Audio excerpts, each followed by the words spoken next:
Good morning बच्चों। मैं doctor Hemlata Ankodiya government girls college Chomu से। बच्चों, हम लोग एमए फाइनल का भारत में लोक प्रशासन पेपर पढ़ रहे हैं। इस पेपर में आज हम बात करेंगे संभागीय आयुक्त की। बच्चों, मैं आपको संभागीय आयुक्त के पद के बारे में जो बता रही हूँ उसमें हम ज़्यादा चर्चा राजस्थान को ध्यान में रखते हुए करेंगे, ताकि आप ज़्यादा अच्छे से इसको समझ पाए। संभाग यानी डिवीज़न। हर डिवीज़न पर एक आयुक्त की पोस्ट होती है, जिसे डिविजनल कमिश्नर यानी संभागीय आयुक्त कहा जाता है। अगर हम इस पद के विकास की बात करें या यह पद अस्तित्व में कब आया ये जानना चाहें तो हमें इसकी जड़ें ब्रिटिश शासन के दौरान सर्वप्रथम 1829 में मिलती है। 1829 में जिला कलेक्टर्स के कार्यों की निगरानी हेतु संभागीय आयुक्त का पद सृजित किया गया था। संभागीय आयुक्त को राजस्व मंडल के प्रति उत्तरदायी बनाया गया था। स्वतंत्रता के पश्चात एकीकृत हुए राजस्थान में राजधानी स्थित शासन सचिवालय एवं जिला प्रशासन के मध्य समन्वय स्थापित करने के लिए बीकानेर, जोधपुर, अजमेर, उदयपुर तथा कोटा में 5 संभागीय आयुक्तों के पद सृजित किए गए। प्रत्येक संभाग में आसपास के 3-4 जिले सम्मिलित थे। संभागों के रूप में राज्य प्रशासन का विभक्तीकरण तथा संभागीय आयुक्तों को प्रदत्त नियंत्रण एवं समन्वयकारी शक्तियाँ अनेक कारणों से विवाद का विषय बनी रही। बहुधा यह कहा जाता था कि संभागीय आयुक्तों को प्रदत्त कार्य एवं अधिकार रेवेन्यू बोर्ड तथा जिला कलेक्टर्स के कार्यों एवं शक्तियों का दोहराव है। अतः अनावश्यक रूप से संघर्ष एवं असहयोग की परिस्थितियां उत्पन्न हो जाती थी। इसलिए भू राजस्व तथा विकास कार्यों को सुनिश्चित दिशा प्रदान करने के लिए सृजित यह व्यवस्था सन 1962 में समाप्त कर दी गई। किंतु जोधपुर में मरुस्थल विकास, बीकानेर में इंदिरा गांधी नहर परियोजना क्षेत्र यानी IGNP, उदयपुर में आदिवासी विकास तथा कोटा में चंबल कमांड क्षेत्र से संबंधित परियोजनाओं के संभागीय आयुक्त पद बने रहे। लेकिन ये चारों आयुक्त भी पूर्व प्रवर्तित संभागीय आयुक्त प्रणाली की तरह भू राजस्व एवं अन्य कानूनों की क्रियान्विति की अपेक्षा केवल अपने क्षेत्र विशेष के लिए निरूपित योजनाओं के क्रियान्वयन के लिए उत्तरदायी थे। 25 वर्ष के मिश्रित अनुभव के पश्चात राजस्थान सरकार ने सन 1987 में संभागीय आयुक्त व्यवस्था को पुनर्जीवित किया तथा जयपुर को एक नया संभाग घोषित किया, जो पूर्व व्यवस्था में अजमेर संभाग के अधीन था। जून 2005 में भरतपुर संभाग बनाया गया। कमिश्नरी की यह व्यवस्था मूलतः ब्रिटिश शासन की देन है, जिसे बहुत से राज्यों ने समय समय पर समाप्त किया तथा व्यवस्थावश पुनः शुरू किया। स्वतंत्रता के पश्चात सर्वप्रथम मध्य प्रदेश ने 1948 में, महाराष्ट्र ने सन 1950 में तथा गुजरात ने सन 1964 में कमिश्नरी व्यवस्था को समाप्त किया, लेकिन मध्य प्रदेश ने सन 1956 में तथा महाराष्ट्र ने सन 1958 में इसे पुनर्जीवित किया। इस प्रकार का अनुभव असम तथा राजस्थान राज्यों का रहा है। वस्तुतः कमिश्नर प्रणाली जिला प्रशासन पर विशेषतः बड़े राज्यों में समन्वयन, नियंत्रण तथा पर्यवेक्षण के लिए आवश्यक प्रशासकीय संरचना है। रॉयल कमीशन 1907 व 9 तथा सन 1930 में साइमन कमीशन ने इस व्यवस्था को समर्थन प्रदान किया था। स्वतंत्रता के पश्चात प्रशासनिक सुधार आयोग ने संभागीय आयुक्त व्यवस्था को निरर्थक माना था, जबकि इस आयोग के अध्ययन दल study team of administrative reform commission on state administration ने इस प्रणाली को महत्वपूर्ण करार दिया था। इस प्रकार संभागीय आयुक्त प्रणाली निरंतर विवाद का विषय बनी रही है।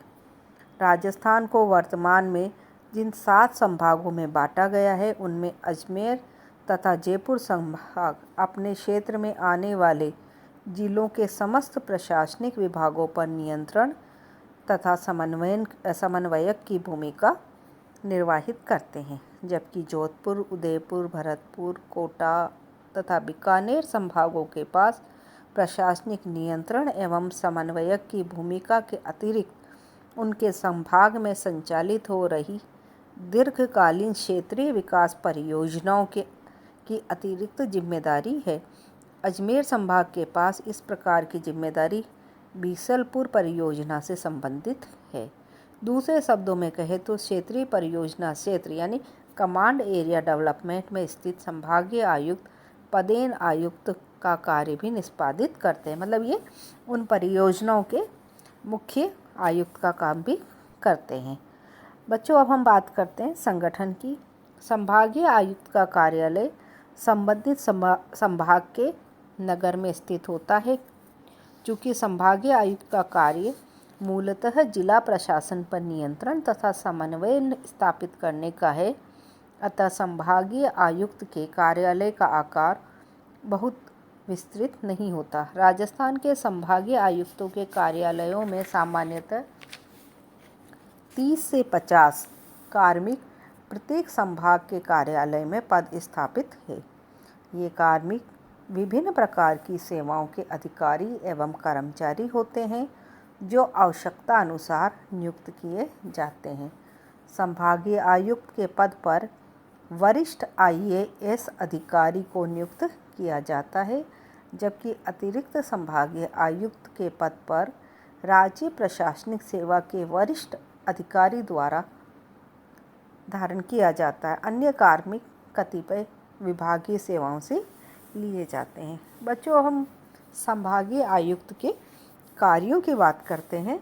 राज्य प्रशासन में संभाग की रचना मूलतः शासन सचिवालय यानी राज्य सरकार तथा जिला प्रशासन के मध्य समन्वयनकारी, नियंत्रणकारी तथा व्यवहारिक कड़ी के रूप में की गई है। जहां एक ओर राज्य प्रशासन की नीतियां एवं कार्यक्रम सचिवालय स्थित विभागों द्वारा तैयार होते हैं, वहीं दूसरी ओर उनका क्रियान्वयन जिला स्तर पर कार्यरत प्रशासनिक इकाइयों द्वारा होता है। संभागीय आयुक्त अपने क्षेत्र के जिलों में संचालित हो रही विभिन्न विकासकारी योजनाओं पर मॉनिटरिंग का कार्य करता है। संक्षेप में संभागीय आयुक्त को जो कार्य सौंपे गए हैं वह इस प्रकार है, जिसमें राजस्व, न्यायिक, प्रशासनिक व नियंत्रणकारी कई शक्तियां प्रदान की गई है। तो उसमें हम पहले देखते हैं नियंत्रण एवं प्रबोधन। संभागीय आयुक्त का जो मुख्य कार्य संबंधित क्षेत्र के जिलों में संचालित हो रही विभिन्न विकासीय एवं कल्याणकारी योजनाओं पर नियंत्रण स्थापित करना होता है।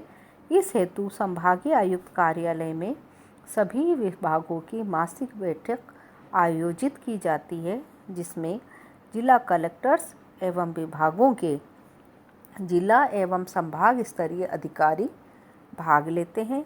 प्रत्येक अधिकारी अपने अधीन संचालित हो रही योजनाओं, कार्यक्रमों या दिए गए लक्ष्यों की प्राप्ति का विस्तृत ब्यौरा प्रस्तुत करता है। संचालित हो रहे कार्य की समय समय पर दी जाने वाली रिपोर्ट तथा प्राप्त फीडबैक ही प्रबोधन या मॉनिटरिंग कहलाता है।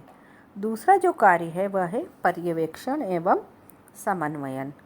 आपातकालीन परिस्थितियों जैसे बाढ़, सूखा, महामारी, सांप्रदायिक दंगे तथा अन्य आंदोलनों के समय एवं सामान्य दिनों में भी संभागीय आयुक्त आकस्मिक निरीक्षण या पूर्व निर्धारित दौरे के माध्यम से स्थानीय इकाइयों को मार्गदर्शन प्रदान करता है। संभागीय आयुक्त को यह शक्ति प्रदान की गई है कि वह शांति एवं व्यवस्था को सुनिश्चित करने हेतु संबंधित क्षेत्र में पुलिस अधिकारियों से यथा आवश्यक प्रबंध करवाए। यदि किसी कार्य में दो या अधिक विभागों के मध्य प्रशासनिक या वैधानिक संघर्ष की स्थिति उत्पन्न होती है तो संभागीय आयुक्त अंतर विभागीय समन्वय स्थापित करने में अहम भूमिका निभाता है। तीसरा जो कार्य है वह है विकास एवं कल्याण। संभागीय आयुक्त को यह दायित्व सौंपा गया है कि वह अपने संभाग के सर्वांगीण विकास को सुनिश्चित करने के लिए संचालित हो रही योजनाओं एवं गतिविधियों पर पैनी नज़र रखे। महिला एवं बाल कल्याण, अनुसूचित जाति तथा जनजाति, निःशक्तजन तथा निराश्रित, बंधुआ मजदूर एवं सीमांत कृषक, अल्पसंख्यक और पिछड़े वर्गों इत्यादि के कल्याण हेतु प्रवर्तित विभिन्न केंद्रीय एवं राज्य योजनाओं की क्रियान्वित और गरीबी निवारण के राष्ट्रीय कार्यक्रमों की सफलता के लिए संभागीय आयुक्त निरंतर प्रयासरत रहता है। जिला कलेक्टर कार्यालय तथा अन्य जिला स्तरीय इकाइयों में प्रशासनिक कार्यकुशलता और प्रतिबद्धता बनाए रखने का दायित्व भी संभागीय आयुक्त को सौंपा गया है। और जो अगला जो कार्य है वह है प्रशासनिक कार्य। संभागीय आयुक्त स्तर पर कार्यरत अधिकारियों तथा जिला कलेक्टर इत्यादि का वार्षिक गोपनीय प्रतिवेदन, जिसे हम ACR कहते हैं, संभागीय आयुक्त द्वारा भरा जाता है। मतलब ये हर गवर्नमेंट सर्वेंट का भरा जाता है जो कि उसके ऊपर के अधिकारी भरते हैं। इसके अतिरिक्त नायब तहसीलदार, भू अभिलेख निरीक्षक तथा पटवारियों के स्थानांतरण का कार्य भी संभागीय आयुक्त द्वारा किए जाते हैं। तहसील, उपखंड तथा जिला इकाइयों से राजस्व मुकदमों, भूमि हदबंदी कानून तथा भू अंतरण के प्रकरणों की नियमित रिपोर्ट की इसी कार्यालय द्वारा जांच की जाती है। इसके अतिरिक्त विभिन्न प्रकार के कार्यों तथा प्रशासनिक प्रक्रियाओं में बरती जाने वाली अनियमितताओं के विरुद्ध प्राप्त शिकायतों की सुनवाई भी इस अधिकारी द्वारा की जाती है। अंतिम जो कार्य है बच्चों वो है न्यायिक कार्य। संभागीय आयुक्त को कतिपय कानूनों के अंतर्गत मुकदमों की सुनवाई करने तथा अपीलीय प्राधिकारी की शक्तियां भी प्रदान की गई है। राजस्थान भू राजस्व अधिनियम की धारा 75(1) च तथा 76 ग के अनुसार राजस्व अपीलीय प्राधिकारी के रूप में संभागीय आयुक्त को प्राधिकृत किया गया है। इसके अतिरिक्त जो कानून है जिनसे संबंधित मुकदमों पर संभागीय आयुक्त के अधीन है वो कानून है राजस्थान नगरपालिका अधिनियम, राजस्थान भूमि भवन कर अधिनियम, राजस्थान नगरीय भूमि हदबंदी अधिनियम, राजस्थान धार्मिक भवन तथा स्थान अधिनियम, राजस्थान वन अधिनियम। इसके अतिरिक्त राजस्थान पंचायती राज अधिनियम 1994 के अंतर्गत भी संभागीय आयुक्त को अनेक नियंत्रणकारी शक्तियां प्रदान की गई है। संभागीय आयुक्त संभाग स्तर पर सर्वोच्च शक्ति संपन्न प्रशासनिक अधिकारी है जो संबंधित जिलों में नियंत्रक, समन्वयक तथा मार्गदर्शक की भूमिका निभाता है। बच्चों, अगली वीडियो में हम जिला प्रशासन में जिला कलेक्टर के बारे में बात करेंगे।